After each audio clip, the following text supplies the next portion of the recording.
भारतीय समाज, भारतीय संस्कृति का अनोखा स्वरूप, स्वभाव की गंभीरता, मन की समता संस्कृति के अंतिम पाठों में से एक है और यह समस्त विश्व को वश में करने वाली शक्ति में पूर्ण विश्वास से उत्पन्न होती है।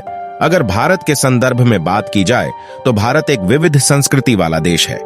एक तथ्य कि यहां यह बात इसके लोगों, संस्कृति और मौसम में भी प्रमुखता से दिखाई देती है। हिमालय की अनश्वर बर्फ से लेकर दक्षिण के दूर दराज में खेतों तक, पश्चिम के रेगिस्तान से पूर्व के नम डेल्टा तक, सूखी गर्मी से लेकर पहाड़ियों की तराई के मध्य पठार की ठंडक तक, भारतीय जीवन शैलियां इसके भूगोल की भव्यता स्पष्ट रूप से दर्शाती है। एक भारतीय के परिधान, योजना और आदतें इसके उद्भव के स्थान के अनुसार अलग अलग होते हैं। भारतीय संस्कृति अपनी विशाल भौगोलिक स्थिति के समान अलग अलग है।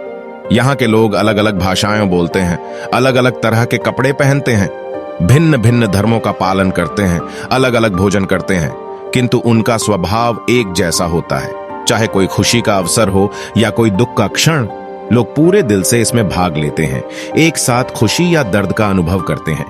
एक त्योहार या एक आयोजन किसी घर या परिवार के लिए समिति नहीं है। पूरा समुदाय या आस पड़ोस एक अवसर पर खुशियां मनाने में शामिल होता है। इसी प्रकार एक भारतीय विवाह मेल जोल का आयोजन है, जिसमें न केवल वर और वधू बल्कि दो परिवारों का भी संगम होता है, चाहे उनकी संस्कृति या फिर धर्म का मामला क्यों ना हो। इसी प्रकार दुख में भी पड़ोसी और मित्र उस दर्द को कम करने में एक महत्वपूर्ण भूमिका निभाते हैं। भारतीय संस्कृति के बारे में पंडित मदन मोहन मालवीय का कहना है कि भारतीय सभ्यता और संस्कृति की विशालता और उसकी महत्ता तो संपूर्ण मानव के साथ तादात्म्य संबंध स्थापित करने अर्थात तव सुधैव कुटुंबकम की पवित्र भावना में निहित है। भारत का इतिहास और संस्कृति गतिशील है और यह मानव सभ्यता की शुरुआत तक जाती है। यह सिंधु घाटी की रहस्यमयी संस्कृति से शुरू होती है और भारत के दक्षिणी इलाकों में किसान समुदाय तक जाती है। भारत के इतिहास में भारत के आसपास स्थित अनेक संस्कृतियों से लोगों का निरंतर समेकन होता रहा है।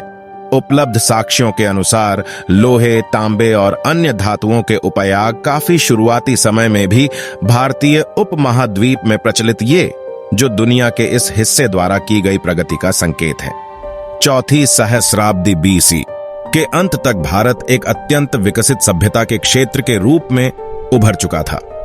संस्कृति के शाब्दिक अर्थ की बात की जाए तो संस्कृति किसी भी देश, जाति और समुदाय की आत्मा होती है।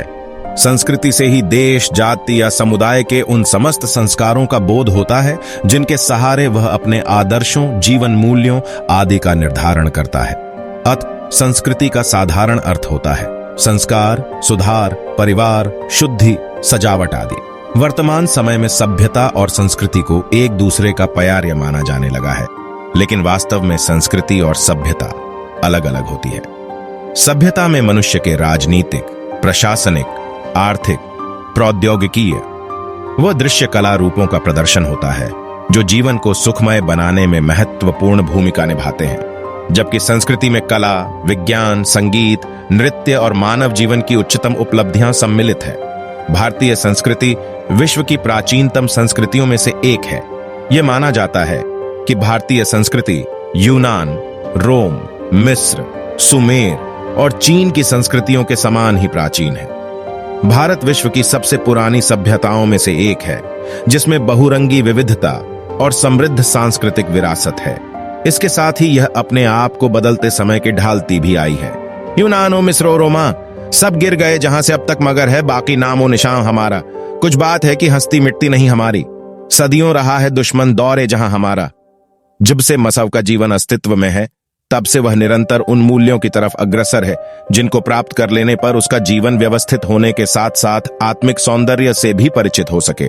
उसकी यह प्रवृत्ति वास्तव में संस्कृति की ओर ही इशारा करती है।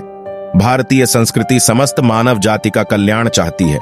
भारतीय संस्कृति में प्राचीन गौरवशाली मान्यताओं एवं परंपराओं के साथ ही नवीनता का समावेश भी दिखाई देता है। भारतीय संस्कृति विभिन्न सांस्कृतिक धाराओं का महासंगम है, जिसमें सनातन संस्कृति से लेकर आदिवासी, तिब्बत, मंगोल, द्रविड़, हड़प्पाई और यूरोपीय धाराएं समाहित हैं। ये धाराएं भारतीय संस्कृति को इंद्रधनुषीय संस्कृति या गंगा जमुनी तहजीब में परिवर्तित करती है। अगर भारतीय संस्कृति के समन्वित रूप पर विचार करें तो इसमें विभिन्न विशेषताएं देखने को मिलती हैं। भारतीय संस्कृति में अध्यात्म एवं भौतिकता में समन्वय नजर आता है। भारतीय संस्कृति में प्राचीन काल में मनुष्य के 4 पुरुषार्थों धर्म, अर्ध, काम, मोटर्स एवं 4 आश्रमों ब्रह्मचर्य, गृहस्थ, वानप्रस्थ एवं सन्यास का उल्लेख है, जो आध्यात्मिकता एवं भौतिक पक्ष में समन्वय लाने का प्रयास है। उल्लेखनीय है कि भारतीय संस्कृति ने अनेक जातियों के श्रेष्ठ विचारों को अपने में समेट लिया है। भारतीय संस्कृति में यहाँ के मूल निवासियों के समन्वय की प्रक्रिया के साथ ही बाहर से आने वाले शक, हूण, यूनानी एवं कुषाण भी यहाँ की संस्कृति में घुल मिल गए हैं। अरबों, तुर्कों और मुगलों के माध्यम से यहाँ इस्लामी संस्कृति का आगमन हुआ। इसके बावजूद भारतीय संस्कृति ने अपना पृथक अस्तित्व बनाए रखा और नवागत संस्कृतियों की अच्छी बातों को उदारतापूर्वक ग्रहण किया। आज हम भाषा, खान-पान, पहनावे, कला, संगीत आदि हर तरह से गंगा जमुनी तहजीब या यूं कहें कि वैश्विक संस्कृति के नमूने हैं। कौन कहेगा कि सलवार सूट ईरानी पहनावा है या हलवा, कबाब, पराठे शुद्ध भारतीय व्यंजन नहीं है।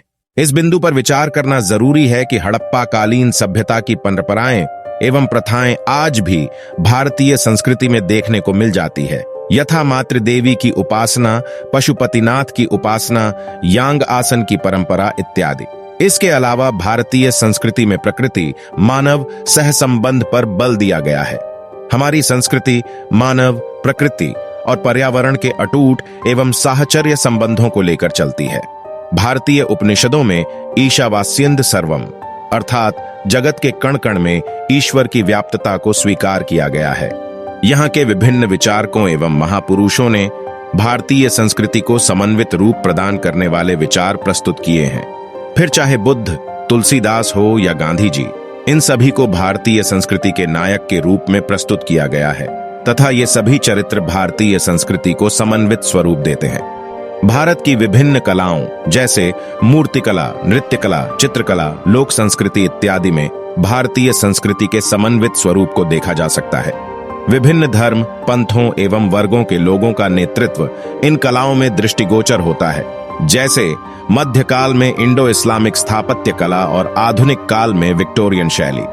भारतीय संस्कृति का समन्वित रूप केवल भौगोलिक राजनीतिक सीमाओं में ही नहीं है, बल्कि उसके बाहर भी है।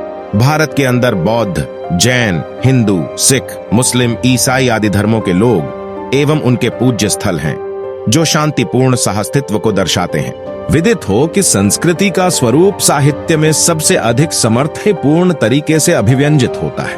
संस्कृति साहित्य का प्राण है। साहित्य की विभिन्न विधाओं में संस्कृति के प्रभाव को देखा जा सकता है। यहाँ की संस्कृति के आधारभूत मूल्य दया, करुणा, प्रेम, शांति, सहिष्णुता, लचीलापन, क्षमाशीलता इत्यादि को भारतीय साहित्य में समुचित तरीके से अभिव्यक्ति दी गई है। भारतीय संस्कृति का यह समन्वित रूप संस्कृति भाषा के माध्यम से रामायण, महाभारत, गीता, कालिदास, भभूति भास के काव्यों और नाटकों के माध्यम से बार बार व्यक्त हुआ है। तमिल का संगम साहित्य, तेलुगु का अवधान साहित्य, हिंदी का भक्ति साहित्य, मराठी को पोवाड़ा, बंगला का मंगल नीति आदि भारतीय उद्यान के अनमोल फूल हैं। इनकी संयुक्त माला निश्चय ही समेकित भारतीय संस्कृति का प्रतिनिधित्व करती है। तुलसीदास मध्यकाल में भारतीय संस्कृति के समन्वय के सबसे बड़े कवि के रूप में नजर आते हैं। स्वपच सब्रखस जमनजड़ पावर कोल किरात रामू कहत पावन परम होत भुवन विख्यात। भारतीयों ने गणित व खगोल विज्ञान पर प्रामाणिक व आधारभूत खोज की। शून्य का आविष्कार, पाई का शुद्धतम मान, सौर मंडल पर सटीक विवरण आदि का आधार भारत में ही तैयार हुआ। तात्कालिक कुछ नकारात्मक घटनाओं व प्रभावों ने जो धुंध हमारी सांस्कृतिक जीवन शैली पर आरोपित की है, उसे सावधानी पूर्वक हटाना होगा। आज आवश्यकता है कि हम अतीत की सांस्कृतिक धरोहर को सहेजें और संवारें तथा उसकी मजबूत आधारशिला पर खड़े होकर नए मूल्यों व नई संस्कृति को निर्मित एवं विकसित करें।